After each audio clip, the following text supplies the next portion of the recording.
Hello, everybody, and welcome to Tuesday Talks. I'm Seema Kumar. I'm the CEO of Cure. And tonight we have two incredible guests, people who I really admire, who are inspiring the next generation of health and science professionals on their quest to find treatments and cures. We have with us Dr. Lynne Holden. She is a preeminent ER physician and medical educator at Albert Einstein College of Medicine in New York, and she's also known for her work in promoting diversity, equity, and inclusion in the academic institutions, both locally and, of course, internationally, globally.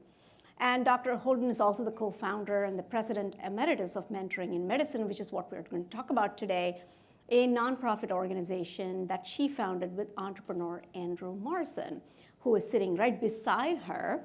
And Andrew Morrison is an accomplished entrepreneur with a track record of building million-dollar revenue businesses in direct marketing, design, and training. And he's the founder of Small Business Camp.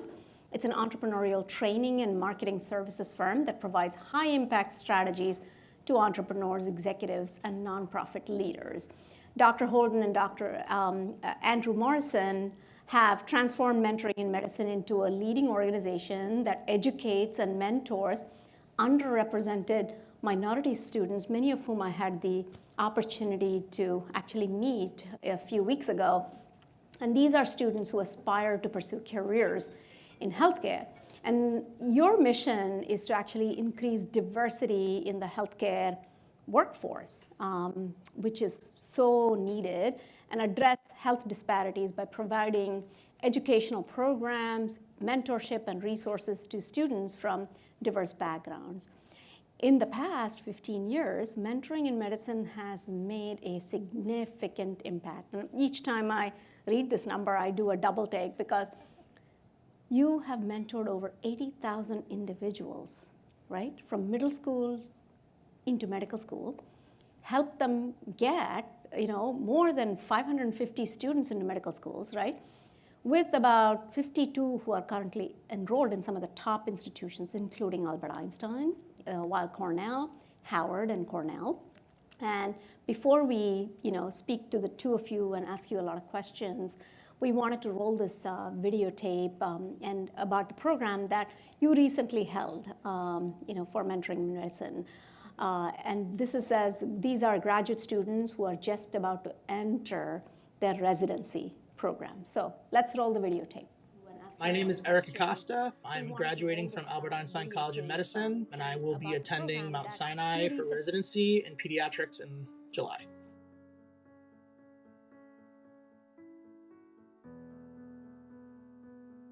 I couldn't have done this without mentorship. I had some struggles in my first couple of years of college. I was told that basically I had no chance of becoming a doctor. Once I graduated from college and came back to New York, getting in contact with Dr. Holden and joining Mentoring in Medicine, which is this non-for-profit company based on getting Black and brown people into medicine and into these careers that, for the most part, none of us know is a possibility. Working with Dr. Holden and seeing a Black emergency medicine physician, it's just like one of those things that empowered me to say, like, okay, I can keep doing this and I can keep moving forward. And she said, like, these are the things that you have to do to become a doctor, and I'm going to work with you to get these things done. I am so thankful that Dr. Holden didn't let us fall behind and know that I have a path in medicine that I can do what she did for someone else. That is my ultimate goal in life, and that is what I want to do. And if I have the opportunity to impact someone's life in that same way, that is what has made this process all worth it. That's really phenomenal. I mean, what goes through your mind when you see this video? Start to cry. You really do.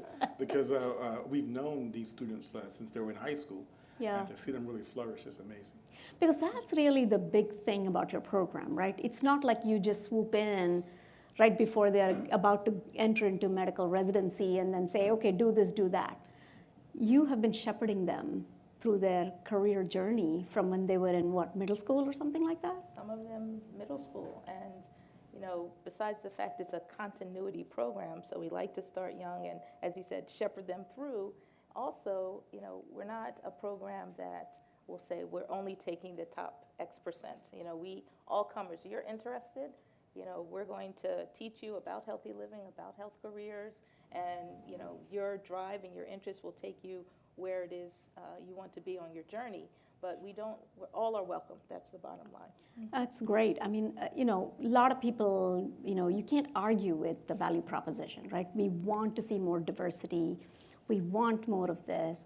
But a lot of people talk, but, you know, many, you know, are not able to take action. But you had an aha moment in your life that inspired you into action because your life took an unexpected turn.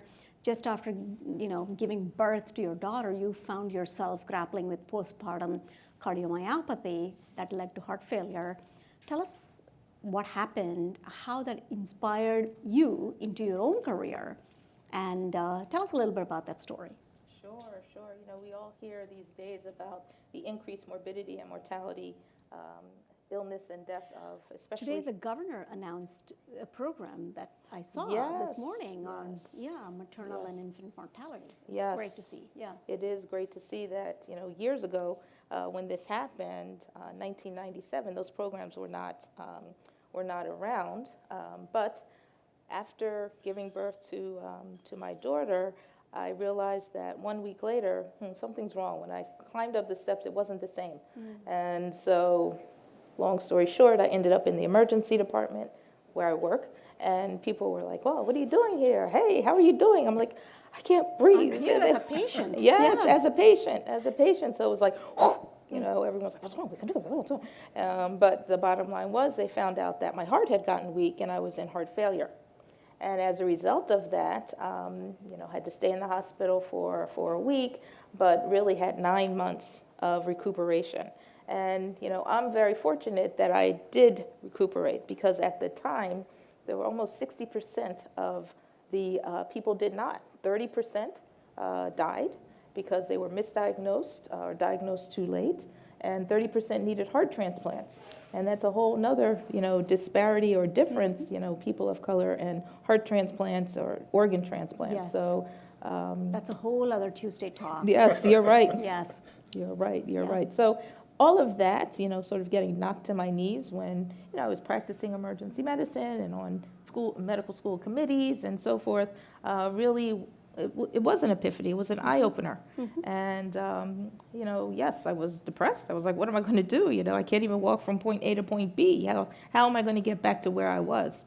And so Andrew said, well, there's so many people, you know, you've been on this committee and that committee, the admissions committee and this, you know, there's so many people who want to become a health professional or a scientist, but they don't even know where to start. So how about starting a nonprofit where you can educate people, inspire them, educate them? And the interesting thing, I was like, well, I don't think there's such an interest in that. And he said, no, there's an interest. And I said, I don't think so. And we had our first event in Harlem called Dinner with Doctors and Other Healthcare Professionals at the Alhambra Ballroom, right at Adam Clayton Powell on 125th Street. And wow, there were like 400 people there. Whoa. It was in the New York Times. I mean, it's like our first event. You were not prepared for any of this. You were like, I hope 2 people show up. And 400 people showed up. So there was a real thirst.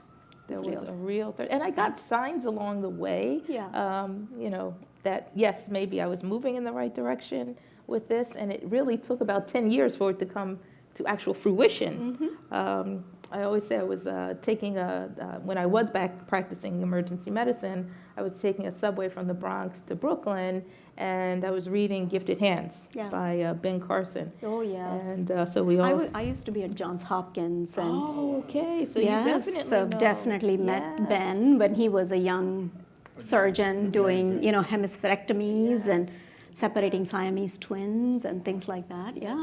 Phenomenal story. Yeah, so Ben Carson, you know, while he was at Hopkins, was a pediatric neurosurgeon. You know, I guess once you are, you always are. But you know, his claim to fame was separating twins who were joined at the head, and he did some phenomenal. I mean, he was all over the place with the great work he was doing. I was reading the book, and you know, at the time, the book did, and I'm sure still does, inspire especially a lot of students to Aspire, his whole series. But this woman just kept staring at me. And I'm not a subway rider. I like to drive everywhere, so it was kind of weird. But she kept staring at me and staring at me. And so I smiled, and then she smiled, and the subway kind of cleared out. And when it cleared out, she came and sat next to me. She said, you know, my baby, he had to read that book for a summer assignment. And now he wants to be one of those brain surgeons. And I said, really? And of course, in my mind, I'm thinking, wait a second, like 2 nights ago when I worked overnight, I had to speak to like one, then I had to speak to, you know, and all the groups I said, you know what? Interesting. So we exchanged information. Lo and behold, she came to the dinner with doctors. She brought her son. He was sitting at a table with 3 African-American neurosurgeons. And, you know, really it's just that sort of mentorship and light bulbs going off that, wow, you're doing it, I can do it too. Very interesting. That's phenomenal. I'm gonna, direct the next question at you, Andrew. But I don't know how many people know the story of Ben Carson from Johns Hopkins. He was a young kid growing up in Baltimore, and he tried to, got into a fight, tried to stab somebody, and thankfully for him, the knife actually hit the belt, the buckle of the person he was trying to stab. So he ended up, not doing it. And long story short, his story turned around, and he decided that he would still use the knife, but to do good. And that's how he became a surgeon, and has done this incredibly complex neurosurgeries and saved so many lives. So that's a great story, and that's the story of Gifted Hands, and phenomenal story. So she's a doctor, but you're a businessman, right? So you're thinking, okay, there is, non-for-profit, but there is a business aspect to this. So what did you think about? Tell us about the business, side of starting mentoring in medicine, what it took to get people to understand the vision, and how you found your original investors, because you have investors who believe in this. Yeah, well, the best ideas, I realize, often comes from your own personal pain. And I was this middle school student who felt that he could figure out what Albert Einstein left unsolved. So I'm in middle school trying to figure out how gravity can be added to the theory of relativity. My next breakthrough was going to Bronx High School of Science, where I had a 2.5-hour train ride from Brooklyn to the Bronx every day. And so I was very fortunate to be in environments that nurtured my creativity. And so mentoring in medicine is really all about, recognizing that brilliance is everywhere, but opportunity isn't really everywhere. And so from my own personal pain of trying to find these opportunities came mentoring in medicine. And so I've gone from being an engineer to an entrepreneur to now an educator. And I'm really good at being able to size up problems and understand the best way to be able to solve them. And so we were very fortunate, the WellMed organization, they came in to talk a bit about WellMed and how WellMed was one of our first initial investors. Sure. So, a lot of our funding has been through relationships.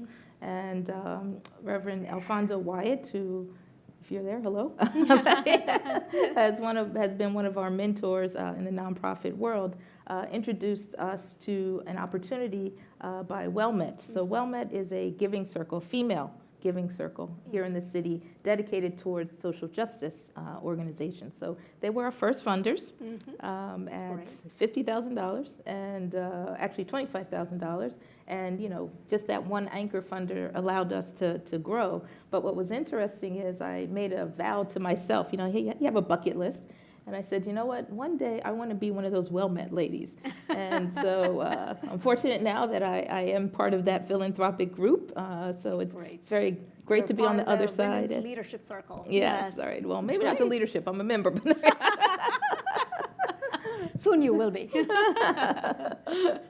Yeah, so That's great. Right, so they were a first funder. And then, being able to, I trained in medical school. I didn't train in grant writing or nonprofit world, so really had to bring myself up to speed through places like the Foundation Center on how to write grants. And I read one book. It was called Guerrilla Grant Making. And so read that book, and it was all about, and really that was just the that was the information I needed just to run with it. And so since then really I've been able to, find like-minded grant writing partners and really find grants and other ways to, to fund it. But it's all based on relationships. Yeah, that's, relationships and like-minded people who believe, that this needs to be something that you invest in. And speaking of like-minded people, there is a whole effort at NIH, and NIH does these, science fairs and all of that. But not always has there been representation from the underprivileged communities. But you have brought about 500 students from various underprivileged communities, right, to learn about NIH scientists. So tell us about this program, your relationship with the NIH, and the memorable impact that this creates for students. Well, before we discuss NIH, we've got to talk about you. We've got to talk about CURE, because Yes. In a full disclosure, we met you probably in August, Yes. and within 2 weeks, you opened up your space for us. Yes. You allowed the first-year medical students from Albert Einstein College of Medicine to come here for a retreat. And they walked into this lovely space and they said, Mr. Morrison, I'm changed. I'm transformed. And so I can't thank you enough for opening up your space and giving us this opportunity. Round of applause for CURE. Thank and Seema, you. Thank you. We gotta thank you. Thank you. And the team here did a great job. And I know gosh. that it was on a Sunday, the retreat. It was on a Sunday. But I think The that staff everybody came in from on the a Sunday. staff came in on a Sunday and was here. Oh my gosh. But it was inspiring to see those students. And I'm Yeah. like, it's the least we can do, right? They're going to be the next generation of finding cures, right? And that's what we need to invest in. And just extraordinary. Just each and every one of their stories was riveting. And to, to go through adversity like that, to be able to be the only person in the room who looks different and kind of deal with that and cope with that and continue to save lives, I think is an important. And then, all of our students have been told no. Yeah. Every single student, someone in authority, have said you'd never be a doctor. And they've been able to fight against those odds. So thanking, NIH, the National Institutes of Yeah. Health, our $100 billion federal government arm in terms of research, they've allowed us to come to NIH headquarters for the past several years. Yeah. We invite students from local schools in DC, and there's so many scientists who come down with hands-on interactive activities. And once again, these are spaces that many of our students don't have a chance to enter into, and they're able to make these connections. And if they can see it, then they can actually be it. That's just extraordinary. And, there must be a process, right? Because like I said, you don't swoop in at the last minute and say, okay, let me mentor you right before you enter into your residency program or medical school. You're there right from the get-go. How do you identify these students? How do you work with schools? How do you do this work, not just in New York City or in the US, but globally? That's a massive task. They actually find us. Now we go from actually preschool all the way to career. We're even helping preschool. Yes. What do you do in preschool? It's all fun. I love the preschool students. Yeah. They're here to have a good time. And so we do fun facts. We do different skits. We have first graders who know about the blood flow. Yes. They know about the chambers of the heart and also the valves as well. Yeah. And so it's really exciting to be able to work with students that young and really be able to plant those seeds. Dr. Holden mentioned we work with young students regardless of their academic performance. So I'm assuming you work with school systems, right? We do, but it's interesting because people, as Andrew said, we don't actively market.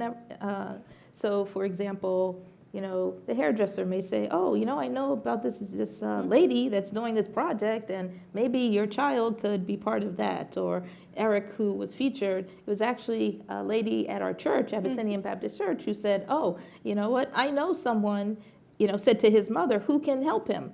And so it's just really, it's a lot of word of mouth, a lot right? of word of mouth. Yeah. A lot of word of mouth, yes. And it's funny because a lot of people have tried the whole sort of mass marketing approach, but that doesn't always work with underprivileged community. First of all, you got to have somebody you can trust in.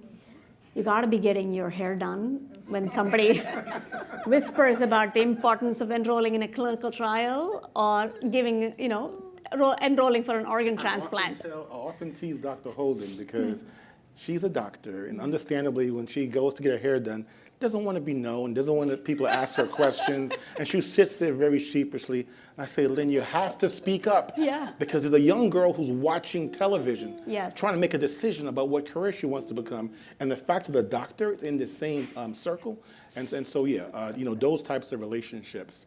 So are 1 critical. hour appointment turns into a 5-hour appointment. Just sneak in and sneak out. Right? Sneak in and sneak out, right? So how do you make sure that this program is thriving? Because you can't leave it to chance. And how has New York City become sort of like the urban epicenter for this effort? Yeah, it's all about building a team and having people who are, as you mentioned, like-minded, who have dedicated their careers to a similar calling. Yeah. And being able to meet those people through boards, for example, through activities, it's been really very important. So being able to not only, again, it goes back to relationships, and just letting people know what we're doing. They'll say, hey, can I help? How can I help? I think what has benefited us is that we know health professionals and scientists are very busy, so we don't ask them to help us plan something. We plan it, you come in, you spend an hour or two, you're out, and if you want to do more time or you have more time, we'd love it, but we understand you're very busy. And then also our secret weapon is the fact that we have a very strong core group of pre-health students. So we have college students and grad students who will look forward to building their resume, Yeah. improving their application by Yes. working with mentoring in medicine. Yes. And there's a young man who I met just earlier today, Moses, a stand-up. So Moses just graduated from Columbia with Hey, a Moses. master's in public health. Round of applause. And I'm sure Moses doesn't mind me telling his story. He's looking for a job. So I told Moses that I'm looking to hire Moses. And so I find people like Moses. I become the Moses to find Moses to bring him to the promised land of mentoring in medicine. And so that's how we find people. And what's really incredible about mentoring in medicine, we need to do actually more marketing, is that now we have siblings who Yeah. tell their other siblings about us. It's a family thing, and we press one email, send an email out, and it simply begins to spread. There's a snowball effect. Yes. So 550 of them who've gone through this, right, have become doctors. What are they doing today? What are they working on? And numbers are great, but I think stories are better, right? There's an African proverb that says, with numbers you learn, but when you hear a story, it's in your heart forever. That's right. That's right. I mean, I can think of, so many students, and just, the privilege and honor of being there when they just started and going with them through whatever transition and through that whole journey to see them in the end.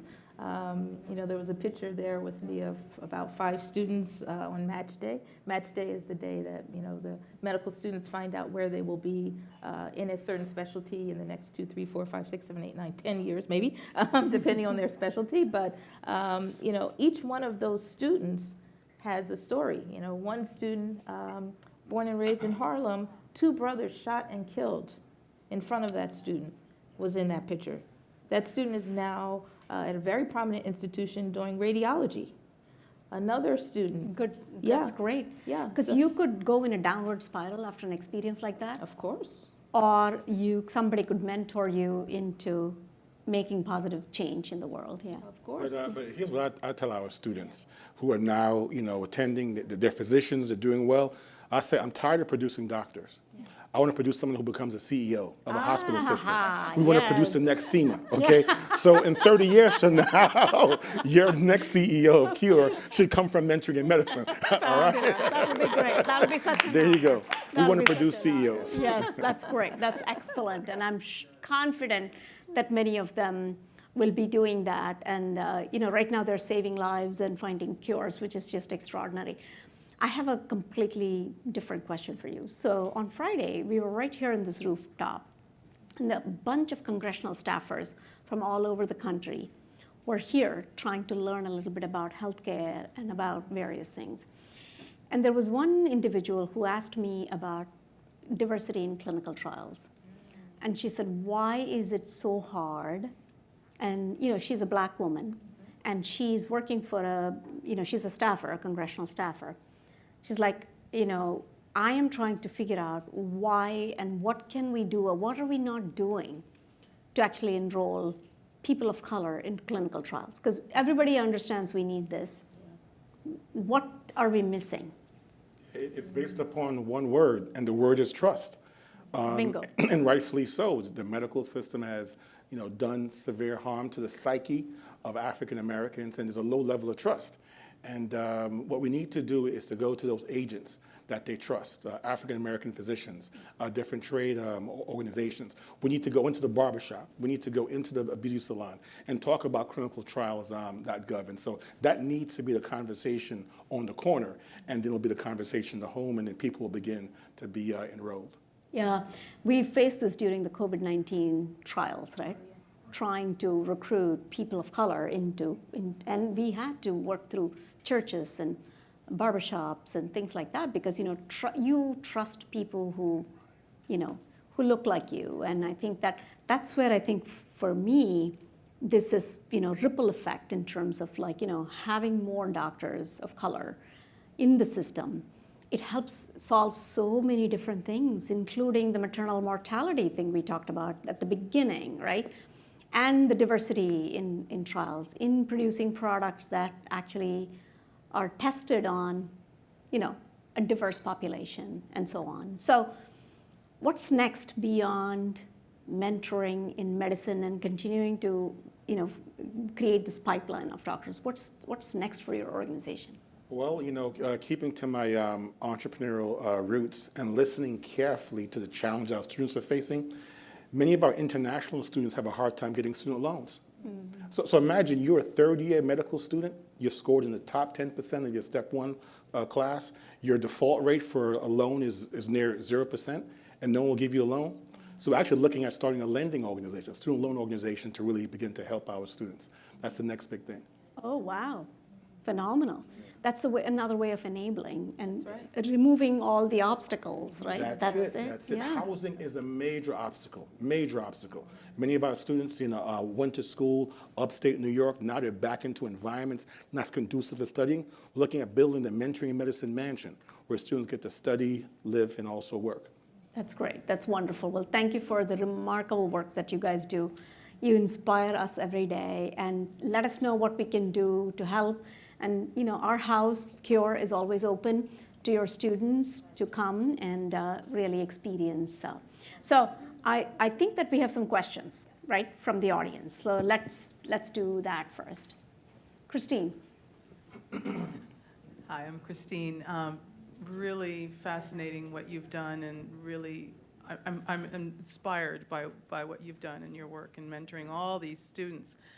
I'm a scientist, and one of the things I worry about is this next generation of scientists and medical doctors as well. And what are you doing to get them at the young age interested in science? Because it's one thing to say, yes, I want to become a doctor, but you do need to do science classes. You do have to go through chemistry, physics, biology, and that's been an impediment for a lot of students because they're not interested. So I'm just curious, what are you doing to get them involved in science so that they can progress into a medical field? Everything we do is fun. It's high energy. They get to play. We're very creative. We have a stage play called Morgan's Big Biology Test, where the audience transforms into chambers of the heart, and the kids throw red balls and blue balls to represent oxygen and deoxygenated blood. And so we're arts driven, it's very creative, and we'd like to invite you to be in our classrooms as well, because it's amazing how when you walk into the classroom and say, we've done studies, especially with the AAMC. This is an amazing study. We did a survey. We asked, it was mostly African-American females in the audience, how many of you would like to be a dentist? Maybe 1% fill out the form. All we had was a video of a female African-American dentist who shared her story. Post-event, it was 10% of the audience wanted to become a dentist. And so, to me, this problem is very, very easy. And so all my scientists, all my doctors, I'd like you to join the mentoring medicine family, and we need to middle school size your content. So my hard part is to make you fun. My hard part is to get you to do the dance. If you can't do is this the Millie Rock? Or if you can't, so if you don't want to dance, don't come to our schools. All right. You have to explain drug discovery and development in the form of a rap song. We need to make it hot. So if we make it hot, they'll do it. Like, this is not hard, okay? What's hard is to get you to stop being so serious and loosen up. Well, let me say also what we do is, yes, we do a lot of fun things, but also summer camps. You know, Right. we all know about the brain drain that happens during the summer. So it's really important for us to be able to have the opportunity to work with students in a fun way, and they don't realize they're learning at the same time, you know, they're in summer camp. We did 10 summer camps. Here's the best story, and I will not mention the school district. Toward the end of the summer camp, the teachers, and I have so much respect for teachers. You don't understand the difficulties teachers are under. The teacher said to me, Mr. Morrison, how did you find so many high-achieving students in our school district who are fifth graders who are interested in becoming doctors? I said to them, you know what? I kind of kept this a secret, but these are all your failing students. All right? So we have high expectations, and we make it fun, and it's creative, and it's project-based. Look, Mom, look at this infographic. They take the fun facts about the heart. They're able to create something. They create a dance. They create a rap. So we take interesting concepts. We add a celebrity diseases. They want to find out what happened to LeBron James' son. And that really starts the engine that really gets them going. Right. Yep, or Serena, Williams, and what happened to her, right? Right? And so I think the stories really speak to it. Okay, any last questions? Yes, one more question. Hi, my name is LaCoy, and I'm a business owner now. But when I went to college, I went to school to be a pediatrician. And as you see, I didn't stray too far away from healthcare. So my question is, with your mentorship, do you guide certain students to using analytics? Do you guide students to certain professions like pediatrician, dentist, OBGYN, or what specific medical practices are in demand? And it's really all about exposure. And also, it's interesting you mentioned data analytics because we actually help students. We have a program called the Science of Sports, where once again, we help them become data analysis experts because they throw a ball from 5 feet and 10 feet away.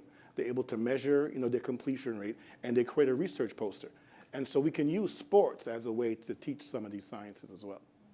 We also have what's called a biomedical hackathon.